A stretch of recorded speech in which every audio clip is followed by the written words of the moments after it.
অভ্যুত্থান পরবর্তী সময়ে ঐক্য প্রতিষ্ঠার বড় সুযোগ এলেও রাজনীতিকদের মাঝে যে অনৈক্য দেখা যাচ্ছে তা হতাশাজনক।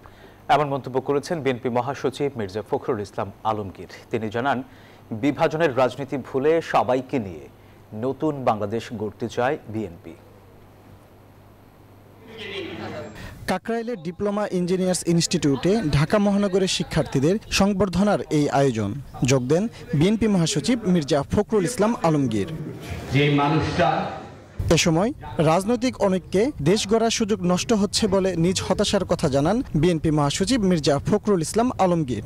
এই রাজনীতিবিদরাই একটা দেশের ভাগ্য নিয়ন্ত্রণ করে, তারাই পথ তৈরি করে।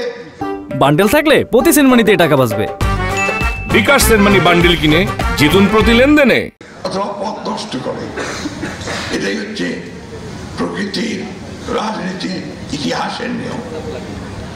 যেই জন্য দেখা যায় যে অনেক সময় কোন রাজনৈতিক নেতা তিনি একটা জাতিকে অত্যন্ত উচ্চ শিখরে নিয়ে যান।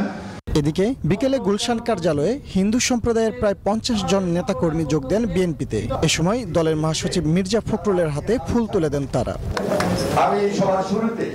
সাম্প্রদায়িক সম্প্রীতি নষ্ট করতে বাইরের কিছু দেশ ও মিডিয়া বাংলাদেশ নিয়ে মিথ্যা প্রচারণা চালাচ্ছে বলে অভিযোগ করেন বিএনপি মহাসচিব।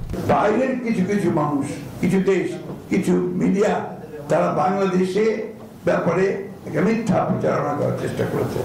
আমরা এই ধারণাটা পাল্টে দিতে চাই। আমরা অত্যন্ত সচেতন ভাবে এই ভাঙনের বিপক্ষে। আমরা বাংলাদেশ এক, আমরা সকল মানুষ এখানে যারা বাস করে ভূখণ্ডে তারা আমরা সবাই এক। খুব শিগগিরই সনাতন ধর্মাবলম্বীদের নিয়ে বড় সমাবেশ করবে বিএনপি, যেখানে যুক্ত থাকবেন দলটির ভারপ্রাপ্ত চেয়ারম্যান তারেক রহমান। আমরা আপনাদের সঙ্গে আছি, আমরা থাকবো। ফজলে রাব্বি সৌরভ, নিউজ 24, ঢাকা।